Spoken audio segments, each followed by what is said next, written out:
Hi, my name is Jennifer and I'm from the administration office.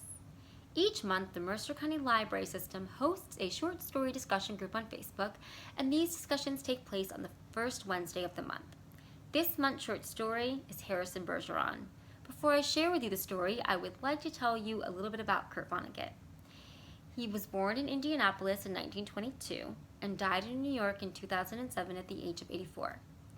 Though he was born into an affluent family, he was born during the Great Depression, so his father lost his job as an architect and his mother's family business, a brewery, closed down, which led her to be very depressed. He started writing at a younger age. He wrote for both his high school and college newspapers. He actually attended Cornell in 1940. He wanted to study humanities, however, his father and brother encouraged him to study something more useful, so he majored in biochemistry. He was not interested in biochemistry, so he didn't do very well academically. And his poor academic performance, paired with a satirical article in the newspaper, led him to be put on academic probation. He decided in January of 1943 to drop out. Knowing he was going to be drafted, he enlisted in the Army himself, and in March of 1943 reported for basic training. In December of 1944, he then went to Europe and fought in the Battle of the Bulge, and on the 22nd, he was captured with about 50 other American soldiers and then taken to Dresden, Germany. Fortunately, he survived the Allied forces' bombing of the city because he was 3 stories underground in a meat locker, and that entire experience inspired him to write Slaughterhouse-Five, which is one of his most famous novels. So he comes home at the age of 22 and decides to attend college again, this time studying anthropology. But then he drops out because his master's thesis proposal was rejected.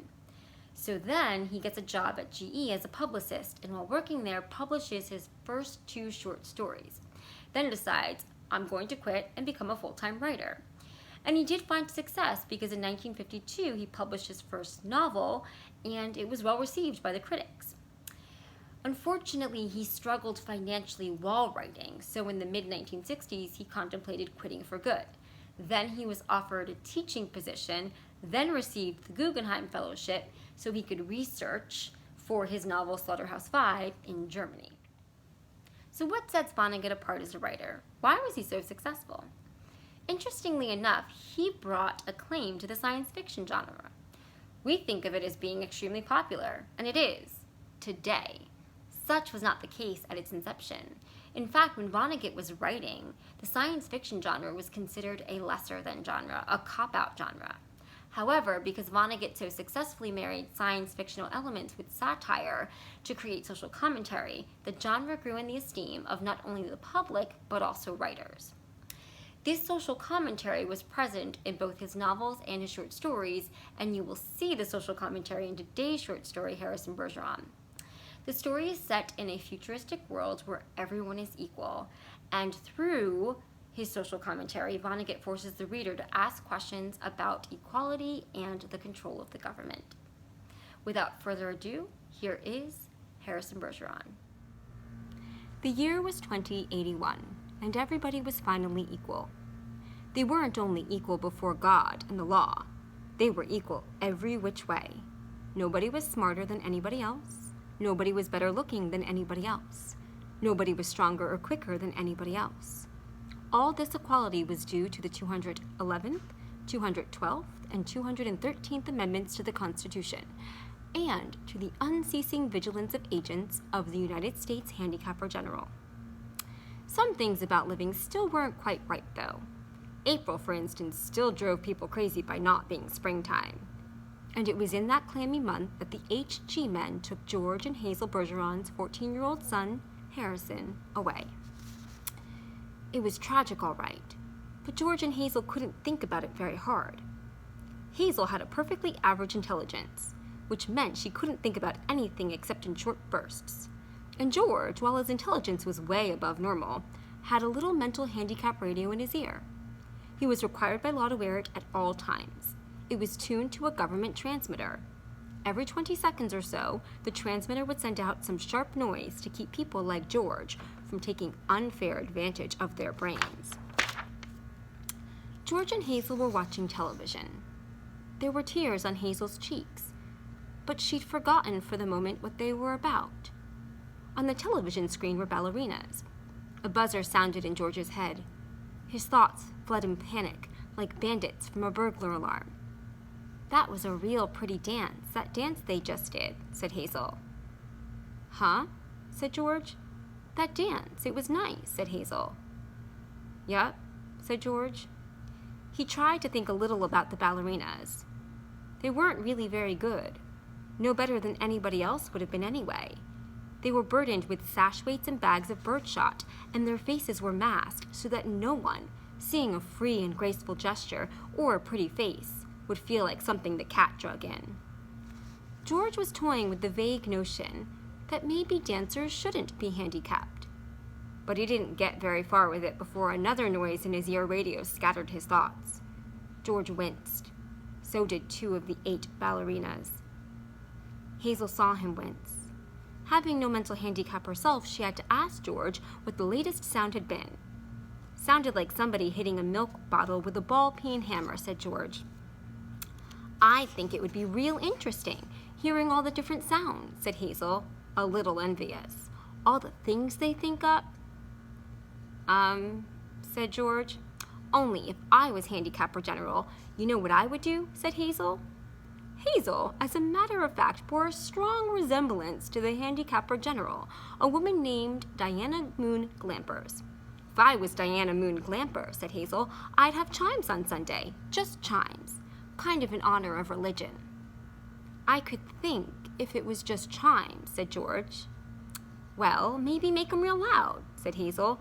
"I think I'd make a good handicapper general." "Good as anybody else," said George. "Who knows better than I do what normal is?" said Hazel. "Right," said George. He began to think glimmeringly about his abnormal son who was now in jail, about Harrison, but a 21 gun salute in his head stopped that. "Boy," said Hazel, "that was a doozy, wasn't it?" It was such a doozy that George was white and trembling, and tears stood on the rims of his red eyes. 2 of the 8 ballerinas had collapsed to the studio floor and were holding their temples. "All of a sudden you look so tired," said Hazel. "Why don't you stretch out on the sofa so you can rest your handicap bag on the pillows, honey bunch?" She was referring to the 47 pounds of birdshot in a canvas bag, which was padlocked around George's neck. "Go on and rest the bag for a little while," she said. "I don't care if you're not equal to me for a while." George weighed the bag with his hands. "I don't mind it," he said. "I don't notice it anymore. It's just a part of me." "You've been so tired lately, kind of wore out," said Hazel. "If there was just some way we could make a little hole in the bottom of the bag and just take out a few of them lead balls, just a few." 2 years in prison and $2,000 fine for every ball I took out," said George. "I don't call that a bargain." "If you could just take out a few when you came home from work," said Hazel. "I mean, you don't compete with anybody around here. You just sit around." "If I tried to get away with it," said George, "then other people would get away with it, and pretty soon we'd be right back to the Dark Ages again, with everybody competing against everybody else. You wouldn't like that, would you?" "I'd hate it," said Hazel. "There you are," said George. "The minute people start cheating on laws, what do you think happens to society?" If Hazel hadn't been able to come up with an answer to this question, George couldn't have supplied one. A siren was going off in his head. "Reckon it'd fall apart," said Hazel. "What would?" said George blankly. "Society," said Hazel uncertainly. "Wasn't that what you just said?" "Who knows," said George. The television program was suddenly interrupted for a news bulletin. It wasn't clear at first as to what the bulletin was about, since the announcer, like all announcers, had a serious speech impediment. For about half a minute, and in a state of high excitement, the announcer tried to say, "Ladies and gentlemen." He finally gave up, handed the bulletin to a ballerina to read. "That's all right," Hazel said of the announcer. "He tried. That's the big thing. He tried to do the best he could with what God gave him. He should get a nice raise for trying so hard." "Ladies and gentlemen," said the ballerina, reading the bulletin. She must have been extraordinarily beautiful, because the mask she wore was hideous, and it was easy to see that she was the strongest and most graceful of all the dancers, for her handicap bags were as big as those worn by 200-pound men. And she had to apologize at once for her voice, which was a very unfair voice for a woman to use. Her voice was a warm, luminous, timeless melody. "Excuse me," she said, and she began again, making her voice absolutely uncompetitive. "Harrison Bergeron, age 14, she said in a grackle squawk, has just escaped from jail, where he was held on suspicion of plotting to overthrow the government. He is a genius and an athlete, is under-handicapped, and should be regarded as extremely dangerous." A police photograph of Harrison Bergeron was flashed on the screen, upside down, then sideways, upside down again, then right side up. The picture showed the full length of Harrison against a background calibrated in feet and inches. He was exactly 7 feet tall. The rest of Harrison's appearance was Halloween and hardware. Nobody had ever borne heavier handicaps. He had outgrown hindrances faster than the HG men could think them up. Instead of a little ear radio for a mental handicap, he wore a tremendous pair of earphones and spectacles with thick, wavy lenses. The spectacles were intended to make him not only half blind, but to give him wanging headaches besides. Scrap metal was hung all over him. Ordinarily, there was a certain symmetry, a military neatness to the handicaps issued to strong people. But Harrison looked like a walking junkyard. In the race of life, Harrison carried 300 pounds. And to offset his good looks, the HG men required that he wear at all times a red rubber ball for a nose, keep his eyebrows shaved off, and cover his even white teeth with black caps at snaggletooth random. "If you see this boy," said the ballerina, "do not, I repeat, do not, try to reason with him." There was the shriek of a door being torn from its hinges. Screams and barking cries of consternation came from the television set. The photograph of Harrison Bergeron on the screen jumped again and again, as though dancing to the tune of an earthquake. George Bergeron correctly identified the earthquake, and well he might have, for many was the time his own home had danced to the same crashing tune. "My God," said George, "that must be Harrison." The realization was blasted from his mind instantly by the sound of an automobile collision in his head. When George could open his eyes again, the photograph of Harrison was gone. A living, breathing Harrison filled the screen. Clanking, clownish, and huge, Harrison stood in the center of the studio. The knob of the uprooted studio door was still in his hand. Ballerinas, technicians, musicians, and announcers cowered on their knees before him, expecting to die. "I am the Emperor," cried Harrison. "Do you hear? I am the Emperor. Everybody must do what I say at once." He stamped his foot, and the studio shook. "Even as I stand here," he bellowed, "crippled, hobbled, sickened, I am a greater ruler than any man who ever lived. Now watch me become what I can become." Harrison tore the straps of his handicap harness like wet tissue paper, tore straps guaranteed to support 5,000 pounds. Harrison's scrap iron handicaps crashed to the floor. Harrison thrust his thumbs under the bar of the padlock that secured his head harness. The bar snapped like celery. Harrison smashed his headphones and spectacles against the wall. He flung away his rubber ball nose, revealed a man that would have awed Thor, the god of thunder. "I shall now select my empress," he said, looking down on the cowering people. "Let the first woman who dares rise to her feet, claim her mate and her throne." A moment passed, and then a ballerina arose, swaying like a willow. Harrison plucked the mental handicap from her ear, snapped off her physical handicaps with marvelous delicacy. Last of all, he removed her mask. She was blindingly beautiful. "Now," said Harrison, taking her hand, "shall we show the people the meaning of the word dance? Music," he commanded. The musicians scrambled back into their chairs, and Harrison stripped them of their handicaps too. "Play your best," he told them, "and I'll make you barons and dukes and earls." The music began. It was normal at first, cheap, silly, false. But Harrison snatched 2 musicians from their chairs, waved them like batons as he sang the music as he wanted it played. He slammed them back into their chairs. The music began again and was much improved. Harrison and his empress merely listened to the music for a while, listened gravely, as though synchronizing their heartbeats with it. They shifted their weights to their toes.